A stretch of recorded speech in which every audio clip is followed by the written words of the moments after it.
Mudaram daqueles tempos pra cá, né? E o Brasil também mudou muito de lá pra cá, principalmente nesses anos. Aliás, é isso que nós estamos vendo nas nossas aulas de história, não é mesmo? E hoje nós vamos continuar vendo as principais transformações pelas quais o Brasil passou nas décadas de 40 e 50, não é isso? Mas preste atenção que o importante não é só saber quais foram essas mudanças, e sim como elas aconteceram. É isso aí. Vamos lá? Olha só, rapaz.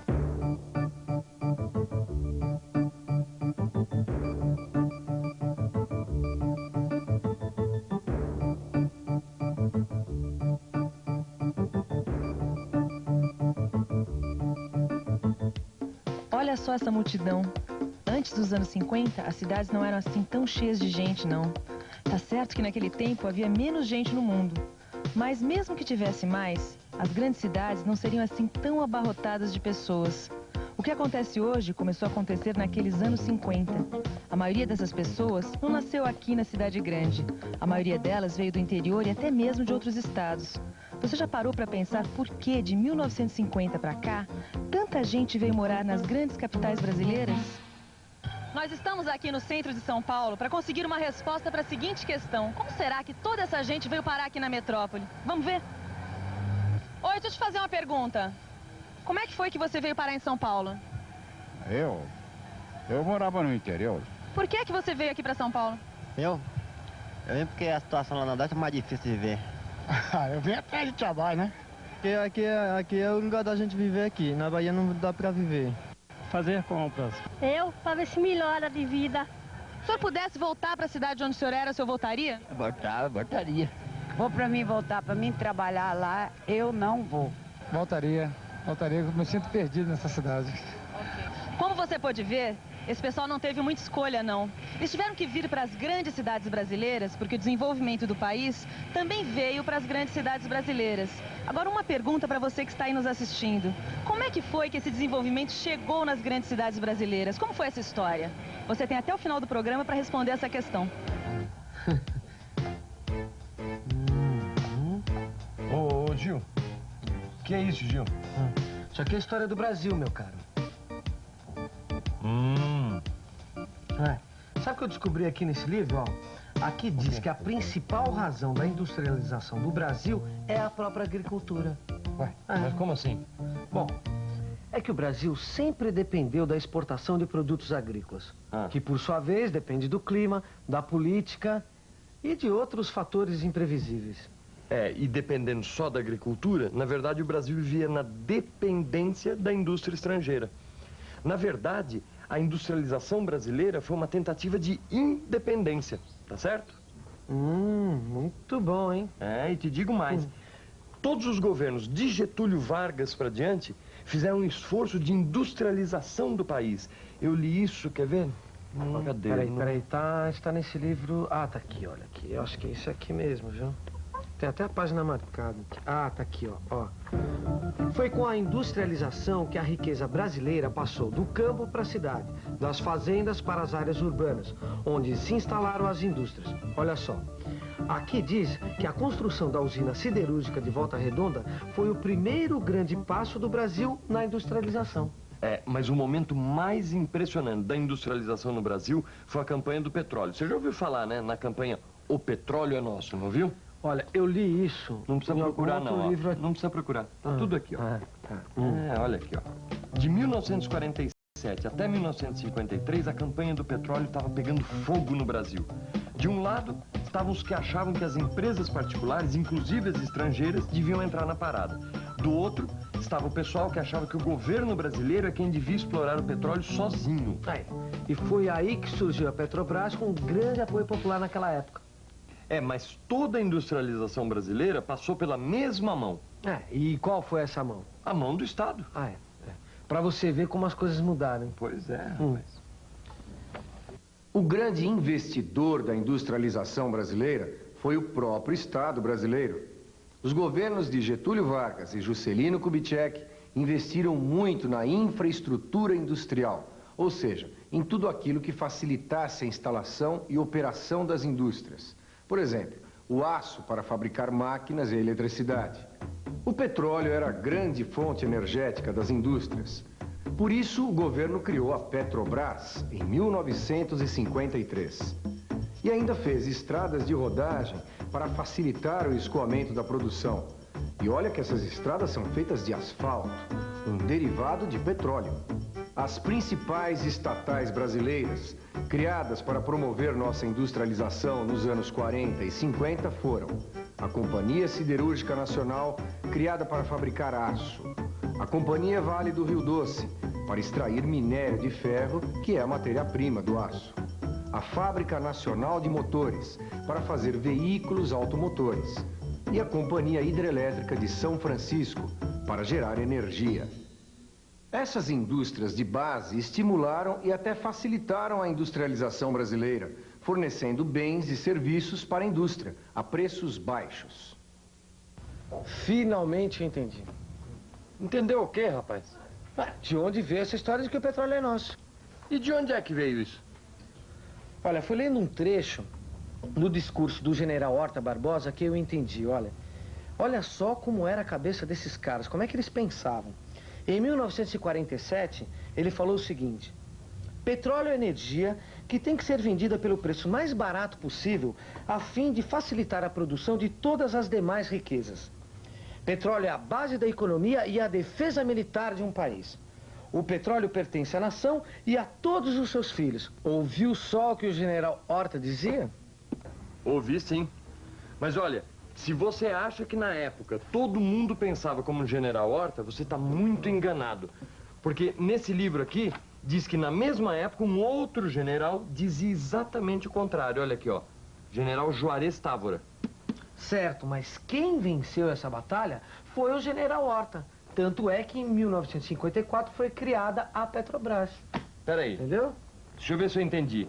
Então, nessa época, o governo brasileiro investia nas indústrias de base, enquanto os empresários brasileiros investiam nas indústrias de bens de consumo, ou seja, indústrias alimentícias, indústrias de roupas, é isso? Isso mesmo, exatamente. E os eletrodomésticos, como é que ficavam? Ninguém investia em geladeira, em televisão, e os carros? Como é que ficava a indústria automobilística nessa história? Calma, tudo tem seu tempo. Essas indústrias só vieram para valer quando o governo conseguiu atrair para cá os famosos capitais estrangeiros. Você quer dizer dinheiro de fora, de outros países? Exatamente. Só que isso aconteceu lá pelo final dos anos 50. Agora, você sabe quem era o presidente nessa época? Ué, era o Juscelino, não era? Muito bem, Vicente. O presidente Juscelino Kubitschek. O famoso JK. Olha só o que ele conseguiu, quer ver? Deve estar por aqui. Aqui, ó. Palavras do próprio JK. Só esse ano, em indústrias, em investimentos novos por capitais estrangeiros, já somamos 232 milhões de dólares contra 70 milhões do ano passado. Nossa, quer dizer que de 70 milhões em um ano, ele passou para 232 milhões de dólares no ano seguinte? Ou seja, em um ano, ele conseguiu triplicar os investimentos estrangeiros no país, foi isso? Pois é, mas com todo esse dinheiro vindo de fora do país, você não acha estranho? O quê? Olha, JK era apoiado pelo PTB, que era um partido nacionalista. Era. E como é que ele conseguiu que essas empresas estrangeiras entrassem assim no Brasil com essa bola toda? Ah, isso aí eu sei te explicar. Sabe o que é? É que esse capital estrangeiro ajudava a criar empregos no Brasil, o que era muito bom para o país. Ah, mas esse dinheiro devia dar um baita lucro. É lógico. Agora, esse lucro era nosso? Aí é que tá. Pelo que eu tô aprendendo aqui nesses livros, essa história do lucro é que justamente dava a maior briga na época entre PTB e UDN. Sei. Então é por isso que os nacionalistas do PTB queriam controlar o quanto desse lucro era enviado para fora do país. Exatamente. Agora eu vou te dizer uma coisa, viu? Se a gente tivesse vivido nessa época, você seria o DN e eu o PTB. Eu o DN? Claro. Ficou maluco? Não, você tem uma postura não nacionalista. Eu? Claro. O médico mineiro Juscelino Kubitschek elegeu-se deputado e governador de Minas Gerais antes de ser presidente da República.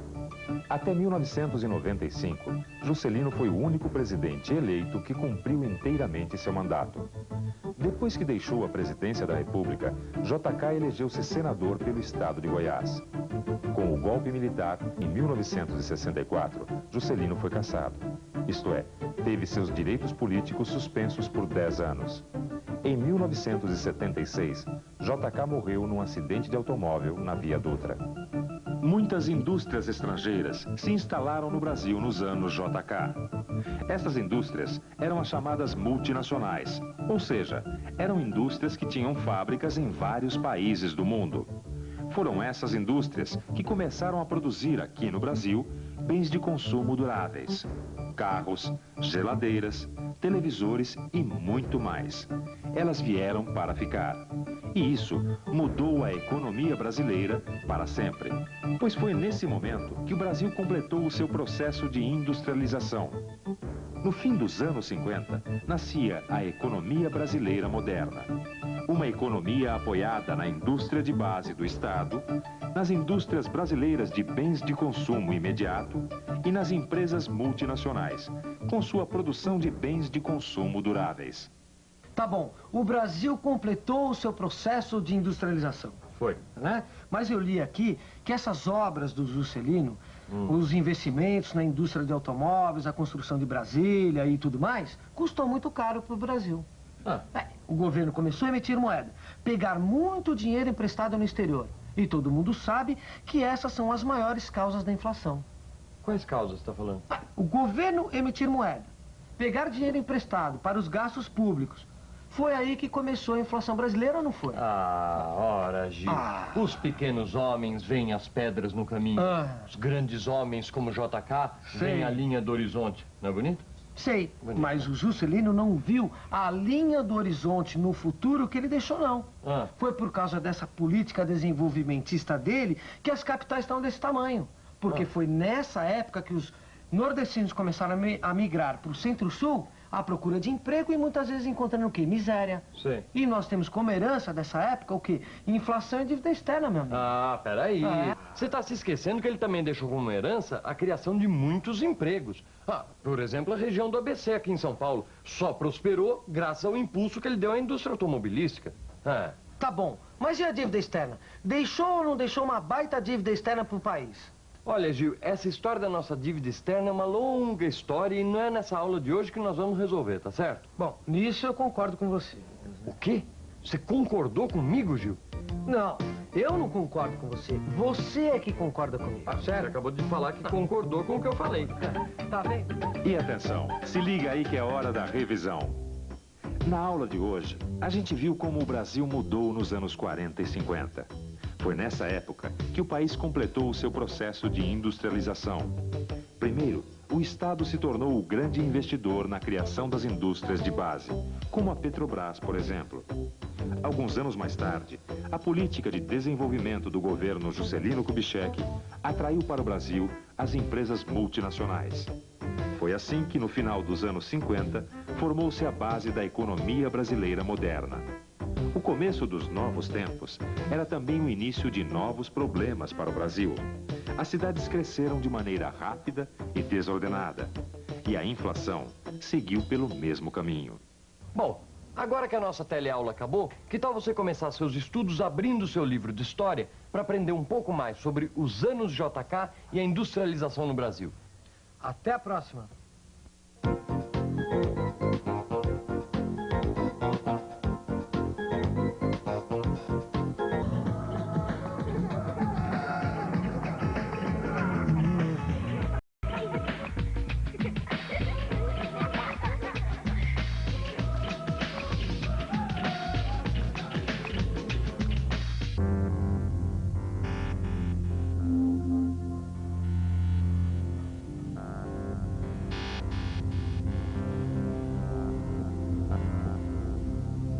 Às vésperas do ano 2000, os estudantes enfrentam uma grande dúvida.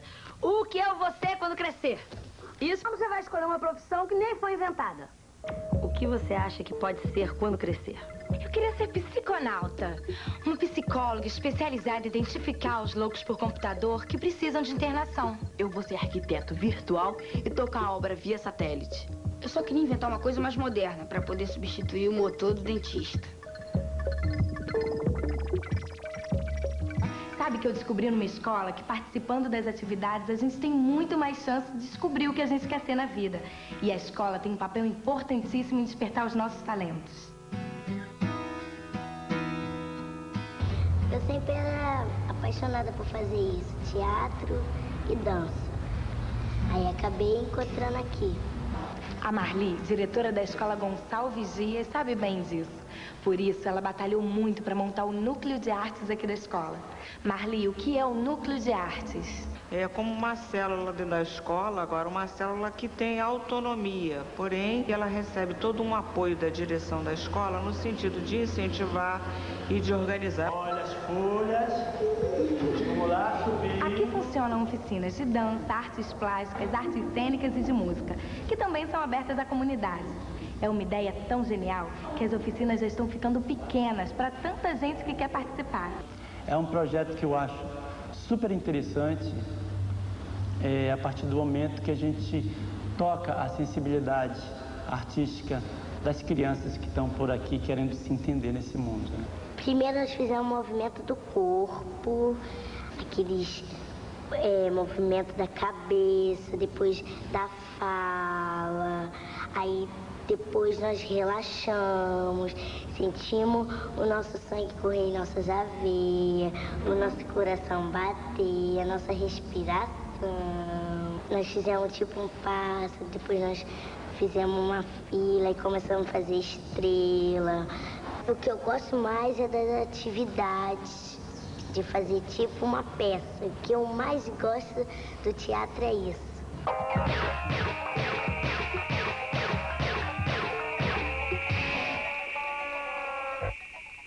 E tem outra coisa chocante aqui. A avaliação usa conceitos diferentes e funciona junto com um programa de recuperação paralela. Você não atribui nota. Você vê pela participação, pelo desenvolvimento que ele tem ao longo, né, daquele processo todo. E a recuperação paralela? É você tentar, por outros meios que você ainda não se utilizou, de fazer com que o aluno consiga recuperar alguma coisa que ele ainda não alcançou, chegar nos objetivos propostos que por algum problema qualquer ele ainda não tenha atingido. Não é à toa que os alunos adoram essa escola. Ela tem já 14 favelas da região e está sempre aberta para a comunidade. Aqui se pratica a chamada multieducação. Você procura fazer uma integração no currículo de todas as matérias. Por exemplo, o professor de história me dá um determinado tema que ele está trabalhando e eu procuro trabalhar aquilo teatralmente. Eles chegam assim, pô, professor, consegui notas boas, porque em tal momento eu pensei nisso, quando eu li o texto eu procurei analisar, né, porque a gente faz análise de texto antes de uma improvisação. Nós utilizamos a bagagem que o aluno traz de casa. Você se preocupa muito para preparar o aluno para o que ele vai encontrar aí fora. Você põe ele em contato com o vídeo, com o computador. Se ele não puder praticar isso, quando ele tiver essa oportunidade, para aquilo não ser uma novidade. Depois que as escolas descobriram como é bom ter espaço por perto, tá vindo uma verdadeira corrida às técnicas mais modernas de marketing para trazê-los para dentro da escola. E sabe o que eu descobri? Que tem muitos pais que não puderam estudar e que estão se realizando e também aprendendo ao participar da vida da escola dos filhos, como a Marta, que eu conheci em Campos Altos. Chegava de tarde, ia para casa, que é a peleja mesmo. Chegava lá, vamos ver se fica só por esse ano. O ano que vem não vai não, é serviço mesmo, que não tem como. Dizia assim pra gente. A gente tinha, parece que aquele dom, aquela vontade de estudar bastante, aprender as coisas, mas não teve como aprender. Eu sei, diz que quem não estudou, é a mesma coisa de estar com as vistas tampadas ou que seja um cego. Eu levo na escola todo dia para mim ver o que está acontecendo, para mim ver se está prestando atenção, e eu converso com a professora deles. Eu procuro saber como que está na escola e como que está com os colegas. E em casa também, a hora que chega, se não me fala nada, eu procuro os cadernos, os lápis estão direitinho, vou ver o que precisa de ensinar daquele dia para eles levar no outro dia. Até 2 pequenininhos, que são gêmeos, o ano que vem, diz que é para mim estudar junto com eles. Diz que é para mim ir para a escola, que por que eu não vou? Para aprender as coisas que eles aprenderam. Todos os 2 me convidam.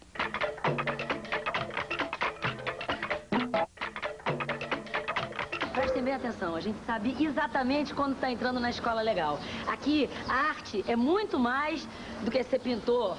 Esporte é muito mais do que dar um bico na bola. A arte, a música, a dança, o esporte estão impregnados na vida da escola legal.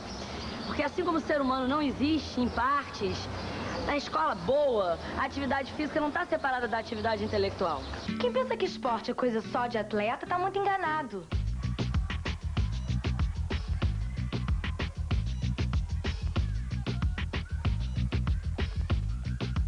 A coisa mais legal dessa escola aí é a educação física. Aí a professora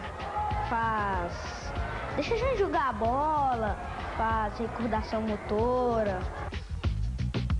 Eu já ensinei uma assim, você abre as pernas assim, aí depois você faz assim, 1, 2, 3, 4.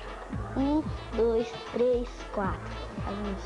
E na parte social, de trabalho em grupo, de saber respeitar o colega, saber a hora certa de eu participar, né? Dentro da educação física nós temos grande possibilidade disso, quanto ao trabalho individual, como trabalho em equipe. Aqui em Pernambuco, há muito tempo a aula de educação física deixou de ser aquela coisa mecânica, sofrida.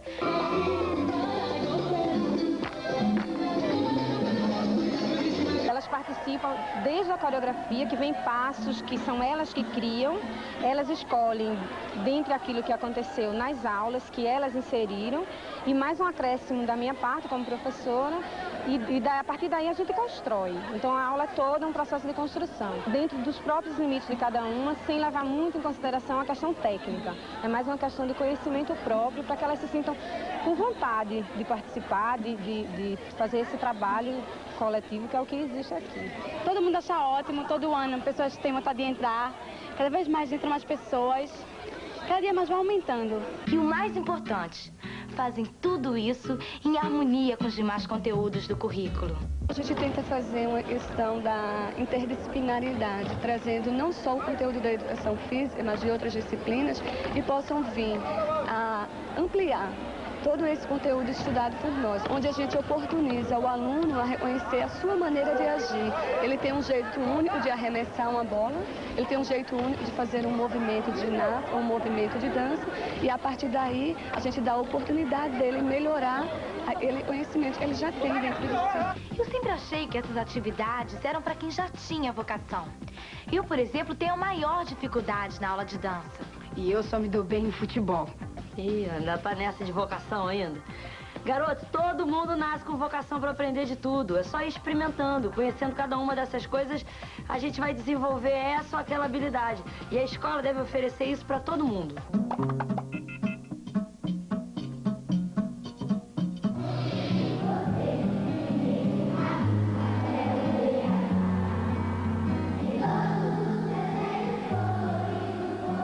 Da escola Madre Santa Face, todos participam. A diretora toca violão, a ex-diretora faz o papel do maestro. A música entra no ensino de todas as matérias. E mesmo o desafinado se sente o colibri.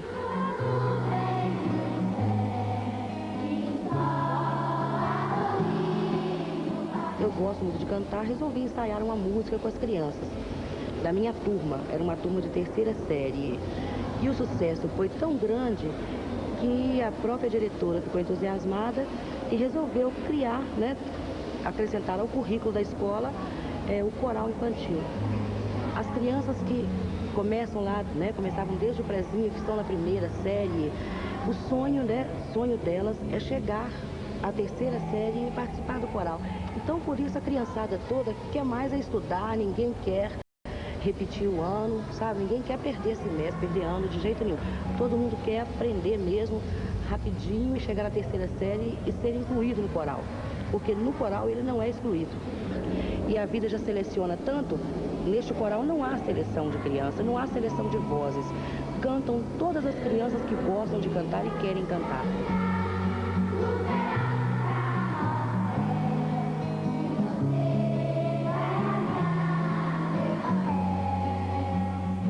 crianças, elas aprendem com os professores em sala de aula. As músicas, eles estudam como poemas.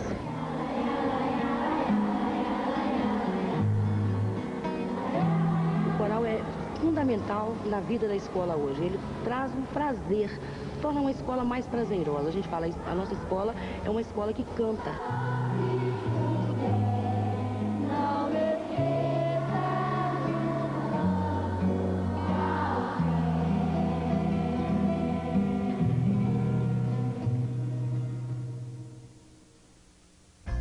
É claro que tudo que a gente faz passa pelo pensamento.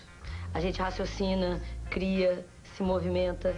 Da aula de matemática à aula de educação física, da química à música. Pensem nisso. Nada acontece separado.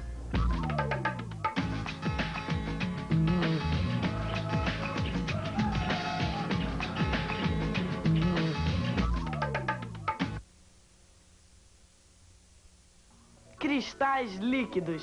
Polímeros. Sabe o que é isso? Neste sábado, no último programa da série Globo Ciência na França, você vai conhecer um dos maiores cientistas do século, Gilles de Germe, um homem apaixonado por polímeros. O que ele pensa da ciência, da arte, da felicidade, do futuro, da família. Assista neste sábado, 7h40 da manhã, Globo Ciência, um programa da Fundação Roberto Marinho. Nunca uma aula de ciências foi tão saborosa. Nunca um talo de espinafre foi mais prestigiado. Não se trata de concurso de receitas da vovó, mas famílias inteiras estão aderindo. Acreditem, essa é a mais nova versão da praça para as aulas de ciências. Essa aula é uma mistura de economia com ciências. A Sandra Cook inventou essa metodologia. Sandra, qual é o objetivo do trabalho? O principal objetivo dessa feira é evitar o desperdício. Os próprios alunos batalharam receita, eles fizeram e nós montamos essa grande feira. Suco da casca do abacaxi. Ingredientes: um abacaxi, 1 litro de água, açúcar a gosto. Modos de preparo: bater todos os ingredientes no liquidificador, coar e depois adoçar o suco a gosto. Sandra, como é que começou o trabalho? Esse trabalho começou com questionamento dos próprios alunos, onde eles começaram a ver que num país riquíssimo de se plantando tudo dá, cada minuto morre crianças de fome. Sendo um país de terceiro mundo, nós temos um dos lixos mais ricos do mundo. Os alunos pesquisam quanto sua família gasta com a alimentação, o aproveitamento dos alimentos e seu valor nutritivo, e criam um cardápio especial. Doce da parte branca da melancia. Você retira a parte branca da melancia, corta em cubos bem pequenos, cozinha até ferver. Retira a água e adiciona 2 xícaras de açúcar. Eles aproveitam em casa? Constantemente eles falam com a gente que às vezes a mãe, ao fazer alguma tipo de verdura ou frutas em casa, eles não deixam acontecer esse desperdício, mas estão aproveitando mais as cascas, os talos, né? E está sendo feita uma receita que eles adquirem para a família, né? Com todas essas receitas que eles mesmos trouxeram para a nossa feira. Eu descobri que até a coleta de lixo pode virar a maior curtição, se a escola souber mobilizar os alunos. Tudo começou como um projeto de educação ambiental, envolvendo toda a escola. O projeto de educação ambiental na Escola Augusto Lima iniciou com a necessidade de ter uma coleta seletiva de lixo dentro da escola. Todo o papel que não é utilizado na escola, ele é reutilizado, reciclado na oficina do papel que os alunos da 7ª série mantêm. Com isso, nós conseguimos que os alunos não sujassem a escola e conservassem a escola.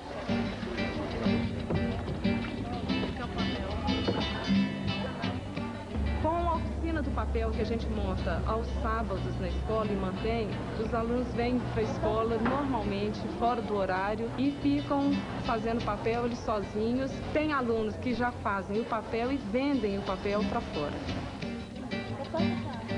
A ideia deu tão certo que eles começaram a desenvolver a produção de arte reciclada. Hoje, já recebem encomendas até de convite, cartões e máscaras de aniversário. Esse papel de lixo reciclado que os meninos descobriram é demais. Vou até aproveitar para mandar um bilhetinho para eles, lembrando uma outra atividade que bota uma escola em ebulição, quando a escola organiza uma campanha. Será que eles sabem como é que se faz uma campanha? Olha, que eu saiba, tem 4 coisas importantes na hora de se planejar uma campanha. A primeira delas é definir um objetivo. Sem ele não tem sentido fazer uma campanha. O segundo é fazer emplacar a ideia. Convencer todo mundo da necessidade da campanha. O terceiro é botar a turma para trabalhar e montar uma comissão organizadora. O próximo passo é traçar a estratégia e mandar a brasa. Terminando a campanha, é sempre importante divulgar os resultados. É a chamada prestação de contas. Agora, quero ver quem se lembra de outras atividades assim gostosas que ajudam a ensinar, a unir, a trabalhar o potencial dos alunos e da comunidade. Aqui em Se Plantando tudo dá, dizia Pero Vaz de Caminha. É isso que mostra os alunos em Pirapora, na aula de horticultura. Eles aproveitam para reforçar a merenda da escola. O que você está fazendo? Colhendo cebola. Quem foi que te ensinou a colher cebolinha? Ah, isso aqui foi minha mãe, né? Eu também aprendi aqui com o Clementina. E quem incentivou a vir trabalhar aqui na horta, ajudar na horta? Foi a professora, né? Aí chegou aqui Clementina e ensinou a gente a trabalhar e eu fui gostei. Como é que colhe a cebolinha? Olha, é assim, ó. Você pega aqui, essa parte aqui, faz assim, ó. Ela tem que sair com esse talinho branquinho aqui, ó. Eu tô aqui ajudando a Jaqueline e a Cristiane a colher Ora Pronobis. Pra que serve? Ele serve pra gente colocar nas comidas que contém sal, como arroz, sopa, feijão tropeiro. E também ele é bom que contém 22 qualidades de vitamina.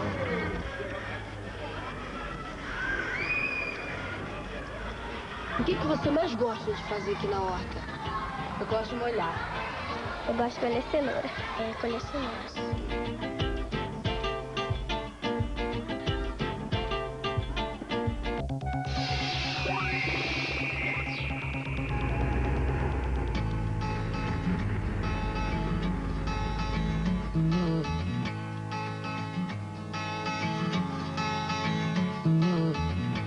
Manter as crianças na escola. Como convencer as famílias a lutarem por esse mesmo objetivo? Assim surgiu a Bolsa Escola. O Sérgio participou da elaboração de uma cartilha que foi distribuída aos pais para saber quem podia e quem não podia se candidatar à Bolsa Escola. É um programa muito mais voltado a ajudar aqueles que precisam da Bolsa e não aqueles que querem a Bolsa. Esse programa, ele escreve famílias aqui no Distrito Federal, que tenham mais de 5 anos no Distrito Federal, que tenham uma renda per capita de R$50. E com essa Bolsa Escola eu faço tanta coisa, ela é repartida para muitas coisas. Alimentação, comprar roupa, pagar água e luz. Porque a gente pode ajudar nossos pais, não precisa de ir trabalhar. Você passa a ver os alunos mais motivados, você passa a ver aquele aluno que você julgava que era um péssimo aluno, ou que você achava que era um aluno desinteressado. Ele está lá todo dia, ele está sempre comparecendo. Um menino que não tinha chance, se transformando. Quando a gente tem um objetivo de uma coisa, a gente quer manter essa coisa pra frente, aí a gente se esforça mais ainda. No ano passado, mais de 12 mil alunos entre 7 e 14 anos participaram do Bolsa Escola. A taxa de abandono foi de apenas 0,2% e quase 80% foram aprovados. A ideia está dando tão certo que agora já existe também a Poupança Escola, que dá ao aluno aprovado no final de cada ano um crédito de um salário mínimo até a conclusão do 2º grau. O pai passa, a partir do momento que ele tem um incentivo, que ele vê que o filho dele é o motivo daquele incentivo, o pai passa a olhar melhor seu filho. O pai passa a acompanhar seu filho no dia a dia da escola. A comunidade toda passa a ver que não é só ela que está se esforçando para educar seu filho, mas também a escola se esforça de todas as maneiras possíveis para fazer com que seu filho aprenda, com que seu filho tenha oportunidades. Como nesse programa a gente falou muito de arte, desse negócio do prazer de aprender, de somar, eu quero propor uma atividade legal pra gente encerrar essa gincana da procura da escola legal. Vocês viram, né? A nossa gincana foi um sucesso, vocês acharam exemplos para todo tipo de trabalho. A escola legal é uma história sem fim que cada um pode contar do seu jeito. Desenvolver o enredo, inventar personagens, criar momentos de alegria. Eu quero saber que história cada um vai levar para sua escola. Tudo bem, mas tem que começar com Era uma vez. E ela caiu lá do céu até a terra. Aí São Pedro ajudou ela, aí colou o casco dela todo, aí ela ficou mais bonita ainda. Essa é a história? É. Era uma vez uma escola que perdeu o medo de enfrentar suas dificuldades. Então a gente chegou e reuniu o pessoal e foi feito em vários fins de semana, não foi num só não. Era uma escola democrática, onde todo mundo participava, com trabalho e entusiasmo. E sabia decidir o que era melhor para todos. Tinha diretora, batalhadora. Cada manhã, quando chegava um menino novo, era uma alegria pra gente. Chegou mais um, a gente ia no livro de chamada e via que ele estava afastado já há um tanto de tempo. E tinha também funcionárias super bacanas. Dona Geralda, qual é o segredo da boa merenda? O tempero, amor e carinho. E tinha cada professora maluquinha.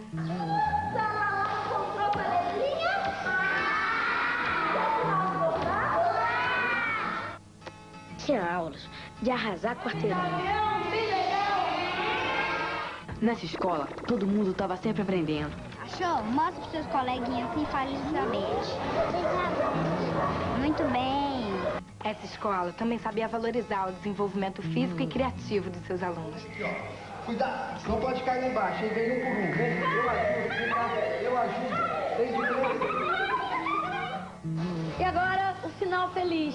O melhor dessa história é que vocês descobriram que a escola legal é uma escola de verdade, que já existe em muitas partes do Brasil. Ela está no trabalho dos professores e de todos os outros profissionais da escola. Está no empenho dos alunos e está na luta das comunidades. Nas ideias geniais para resolver os problemas do ensino. Essa é uma história que todo mundo pode escrever na sua própria escola. É só começar.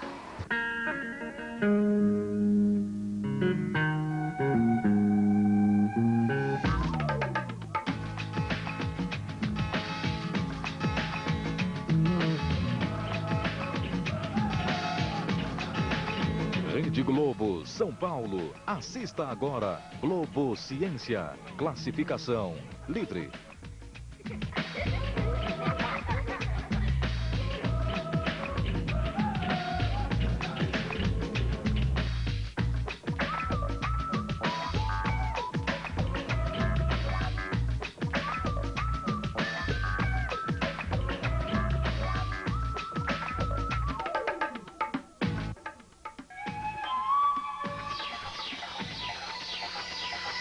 Thank you.